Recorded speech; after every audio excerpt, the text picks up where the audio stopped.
Hello, church family. Welcome to today's Sunday school lesson. We are in session 11, Trust Exhibited, and our key idea this week is believers can trust God in all circumstances. And we are in Daniel chapter 6, verses 10 through 24.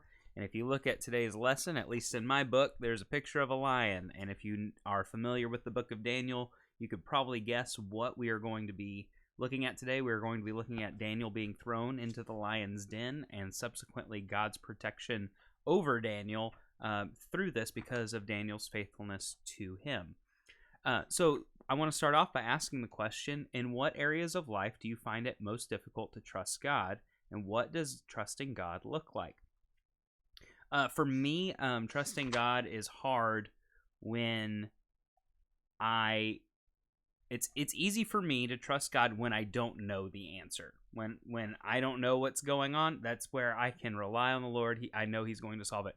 When it's really hard for me to trust in the Lord is when I think that I know the right way to do something, and I beat my head against a wall thinking that my way is going to solve the problem, and inevitably it does not. And then I have to go to the Lord. But it's hard when I think that I can rely on my own wisdom, my own smarts to get me through something. I find myself not trusting as much. And when I don't trust as much, things don't tend to go as well for me. So for me, trusting God looks like saying, God, I want to solve this problem on my own, but I know that I can't. And let Him provide guidance for me in whatever area of life that may be, whether it be finances or personal relationships or even job stuff, working at Emory Baptist Church and not knowing what to do for the upcoming year for programming and things like that. There's things that I have to stop beating my head against my desk or the wall and instead let God use His Spirit to guide me and tell me what to do. So let's get some context here. So last week we looked at King Nebuchadnezzar's dream coming to fruition and him having to roam the earth like an animal for 7 years. And between that transpiring and now in today's lesson, Babylon actually falls to the Medes and the Persian Empire around 539 BC. Through this, Daniel was preserved. He was not killed. He was even taken into the court of King Darius. Let's see if there's another title for him. Nope, just King Darius, who is a Mede. And he was given jurisdiction over Babylon, and he was 62 years old. And he really liked Daniel. Daniel was made one of the top 3 advisors. But Darius had an edict in place where if anyone was found worshiping any other god or person other than the god king of King Darius, that's what he called himself, was the god king. Persian emperors often did that. They saw the office of king and being a monarch as their transcendence into deity. And so he had an edict in place that if anyone were to be found worshiping anyone other than King Darius, that person would be thrown into a lion's den. And so this period of time lasted 30 days, and there were some people who were upset with David who did not like that he had risen through the ranks and gotten promotions so quickly. So what they did is they knew that Daniel prayed to the Lord 3 times daily, and they caught him in the act. They really just conspired against him and went and signed a document saying, we've seen this happen, and told King Darius about it. If you're a big fan of VeggieTales like I am, there was a song about this, and it went, "Oh no, what we gonna do? The king likes Daniel more than me and you." And that song talks about what they can do to get rid of Daniel. We gotta get him out of here. There's a whole song about that on the VeggieTales video over this, and what they do is they conspire and they throw Daniel under the bus, and in the end he gets thrown into the lion's den And that is what we are looking at today. So we're going to start in verse 10 of chapter 6, and I'm going to read all of it, and then we will break it down some more.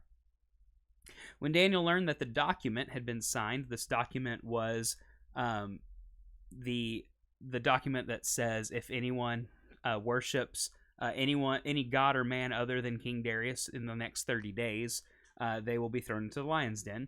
He went into his house. The windows in its upstairs rooms opened toward Jerusalem, and 3 times a day he got down on his knees and prayed and gave thanks to his God just as he had done before. Then these men went as a group and found Daniel petitioning and imploring his God. So they approached the king and asked about his edict.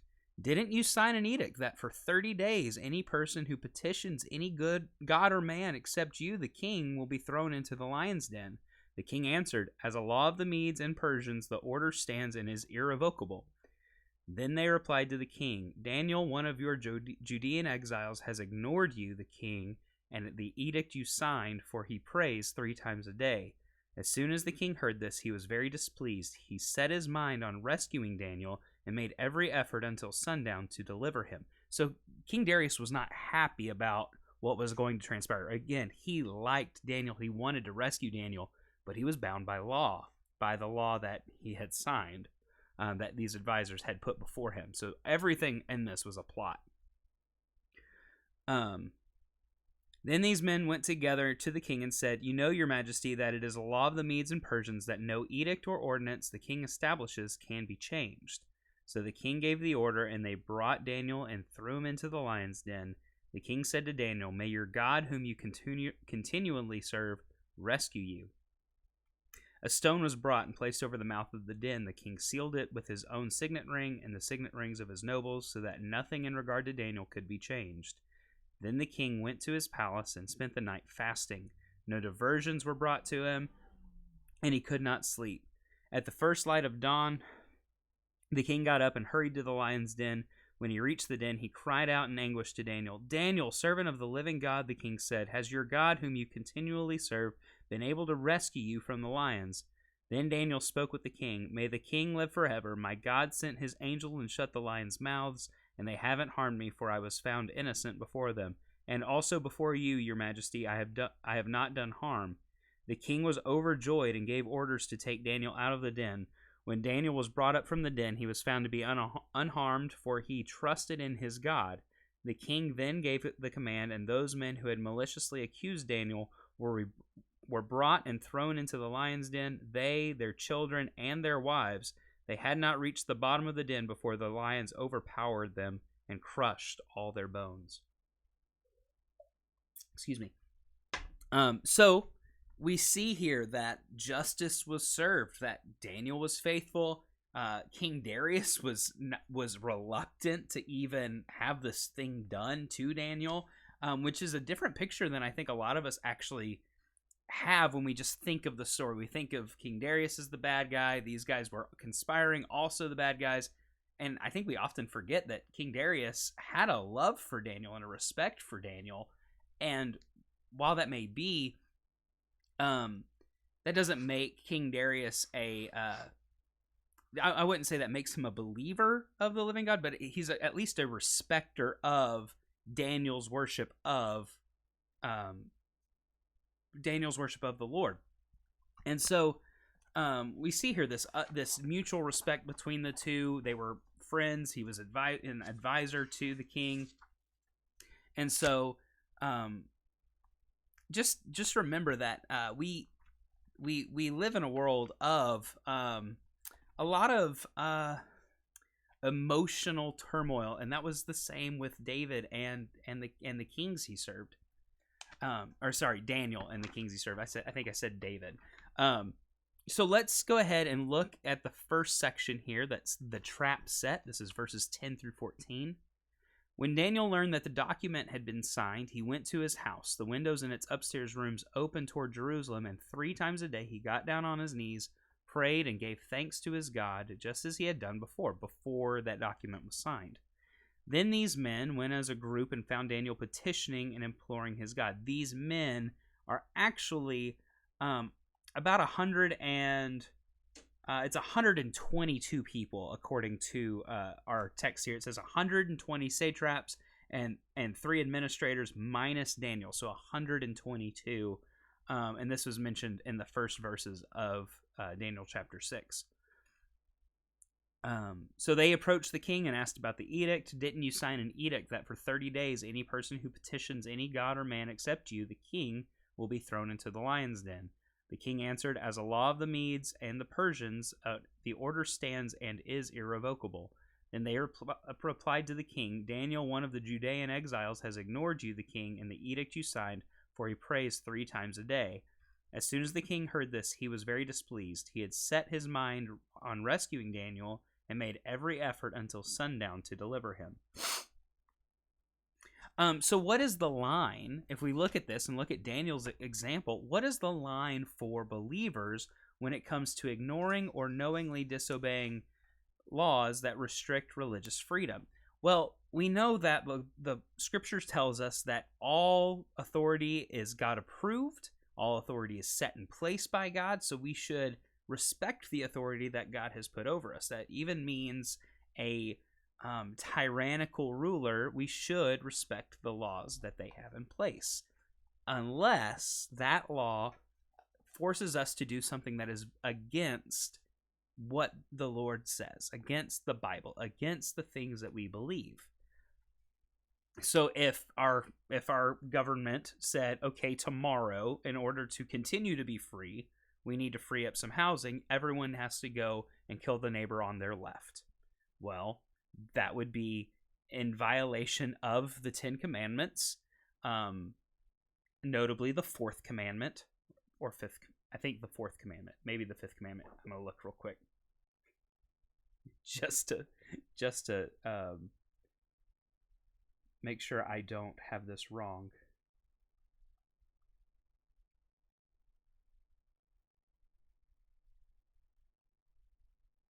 Let's see.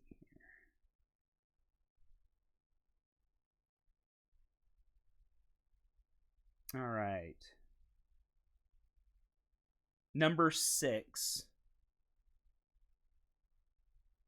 Number 5 is thou shalt not commit any murder. I believe that is right. 1, 2, 3, 4, 5, 6, 7. Actually, it's the 7th. Sorry.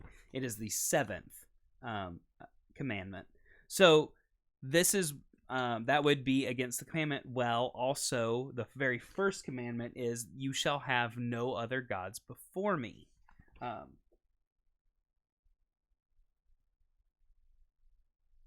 And so here Daniel is obeying the first commandment. He's not going to worship any other god other than the living God of Israel. So for us, the line should be anything that breaks that barrier between what is morally right and what is right in the eyes of society. So there are things that are always morally right, that laws uphold, that we should obey. If the law and the Bible line up, we obey that law, whether it's from man or from God's word. If they line up, we should obey that. As soon as they get away from that and go more into things that are not necessarily sinful, but things that are not biblical, then we should reference that law against Scripture and see what we should do from there, and base everything back to Scripture. But as much as we can, we need to respect the authority put in place over us. Would you consider the decree more of a trap for Daniel or of Darius? How were both men being disrespected by these officials? These officials were trying to trap both Daniel and Darius. They were trying to trap Darius into signing a law that could not be revoked, so that when Daniel inevitably broke that law, the king couldn't go back on his word. So they were both being trapped here. It was it was mutually assured destruction in the eyes of these officials who were trying to trap them. They were seeing this as they're going to destroy each other because or the king is going to destroy both of them, really, because he's going to kill David and destroy him, but then in doing so, by killing one of his most trusted advisors, also hurt his rule, he's going to hurt, the fact that he doesn't have Daniel's influence anymore. And this is what they were hoping for. They were hoping to not necessarily damage the throne, but to create an opening for themselves. And so it was a trap for both Daniel and King Darius.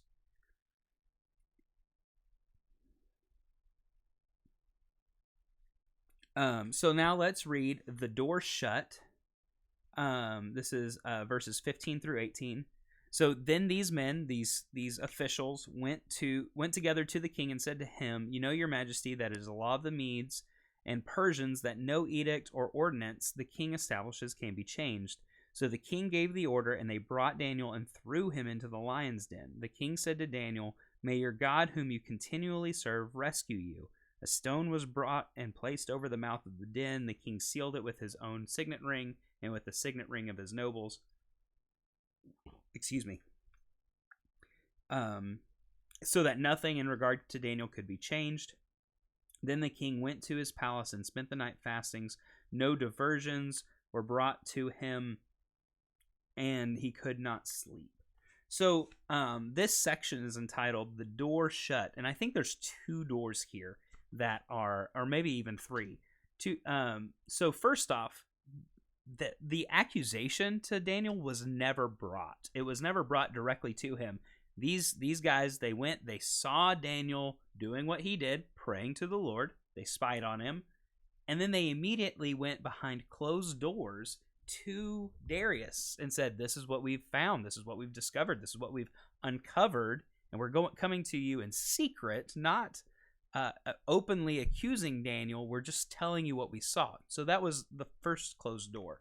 The second closed door was the literal door closing over Daniel, that the rock being put in place.